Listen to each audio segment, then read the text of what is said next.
સમાચારમાં આગળ વધીએ તો ગીર સોમનાથ જિલ્લાના કોડીનાર એસટી ડેપોના વર્કશોપના ઉદ્ઘાટન બાદ એસટી વિભાગના કર્મચારીઓ અને ડ્રાઈવર કંડક્ટર અને અધિકારીઓએ વર્કશોપમાં સત્યનારાયણ ભગવાનની કથાનું આયોજન કરતા વિવાદ સર્જાયો હતો। ફરજના સમય દરમિયાન સરકારી સ્થળે આ પ્રકારના ધાર્મિક આયોજન સામે લોકોમાં ફરિયાદ ઉઠી હતી। ત્યારે વિજ્ઞાન જાથાની ટીમે કોડીનાર એસટી વર્કશોપમાં પહોંચીને સમૂહ ભોજનનો કાર્યક્રમ અટકાવ્યો હતો અને કલેક્ટર સહિત અધિકારીઓને આવેદનપત્ર આપીને રજૂઆત કરી કે સરકાર કર્મચારીઓ પોતાની ફરજના સમયે આ પ્રકારના ધાર્મિક કાર્યક્રમો કરે તે બંધારણીય અને નૈતિક રીતે યોગ્ય નથી।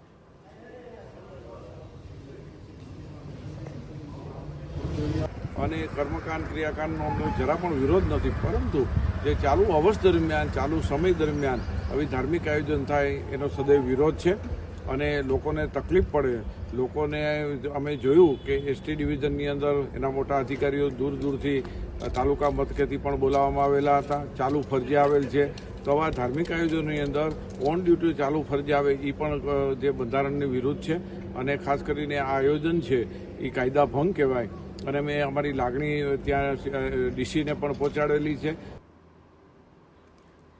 વિજ્ઞાન જાથાની ટીમે એસટી વર્કશોપના નિયામક અતુલ સોલંકીને આવેદનપત્ર પાઠવી સરકારી સંપત્તિમાં ધાર્મિક આયોજન, સર્વિસ રૂલ્સનું ઉલ્લંઘન, મુસાફરોની હાલાકી સહિતના મુદ્દાઓ પર રજૂઆત કરી હતી અને ભવિષ્યમાં આવી ઘટના ન ઘટે તે માટે બનતી કાર્યવાહી કરવા માંગ કરી। એસટી વર્કશોપના નિયામકે ખાતરી આપી હતી કે ભવિષ્યમાં આ પ્રકારના આયોજન નહીં થાય।